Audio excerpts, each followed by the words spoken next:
preschoolers. Hey, it's Miss Stephanie. This is my assistant Millie. And this unit for the month of April, we're going to be talking about insects and spiders and a lot of cool things like that. So I wanted to show you the different categories of insects that we're going to be talking about this month as I make these videos for you guys. So the first one I was going to show you in this book are the grasshoppers. And I'm sure you've all seen grasshoppers. We do have a lot here in Colorado. And the main thing about identifying grasshoppers is that they have really big heads and really big eyes. And when they jump, their wings come out. So here's one, how you see it sitting in the grass. And when they jump, their shell goes out and then the wings come out. And they can come in kind of a variety of colors and sizes.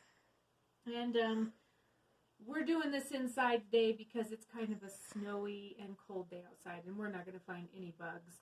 We did manage to find a spider in this house, which I'll show you in just a little bit. And but we're going to talk about a couple other groups of insects. So the next group of insects that we are going to talk about are my personal favorite types of insects are butterflies and moths. So butterflies and moths are one of the largest groups of insects that we find here on Earth.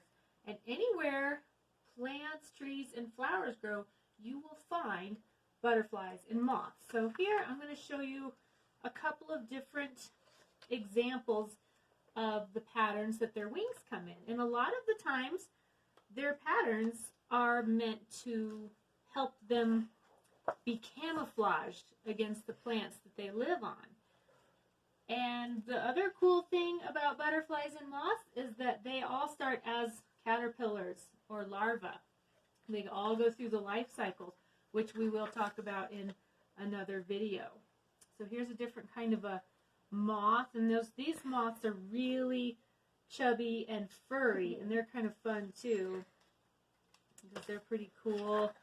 And then here are some different butterflies, and the ones that we always do in class are called the painted lady butterflies. They look something like this one. And then these are monarchs, of course.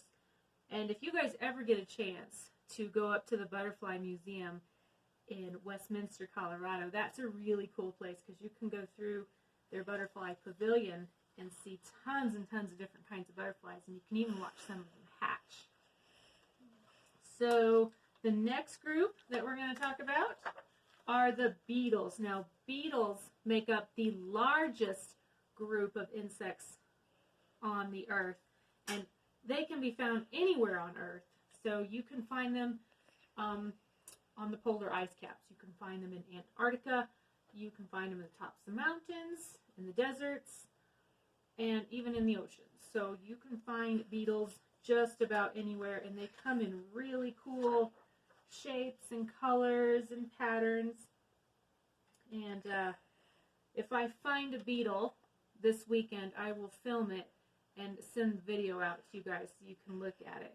What we have around here this time of year mainly is stink bugs. So if I find a stink bug, I'll show it to you. I saw a beetle under one of the posts. Oh, cool. And these are called stag beetles. They have some really big pinchers on them that looks like the antlers on a stag, which is a type of an elk. And here we have a ladybug. Now these are one of my favorite kinds of beetles, and they're very helpful for the environment too. And if we were in school, we would order our ladybug kits and get to watch them go through their life cycles. But maybe you guys can convince your parents to order ladybugs on your own and have those at your house.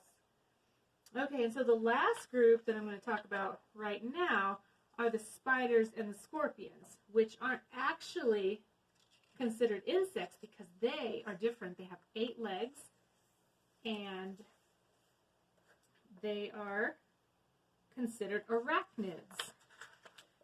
So here we have some different pictures of some different spiders and scorpions. A tick is actually considered an arachnid because it has 8 legs. And these guys are a little bit different. They catch their food in their webs. These particular kinds of spiders do. So anyway, I did find a very small spider in my house, and I will show him to you. Just bring the camera a little bit closer there, buddy. And can you see? Here, we'll put this paper behind it so you can see.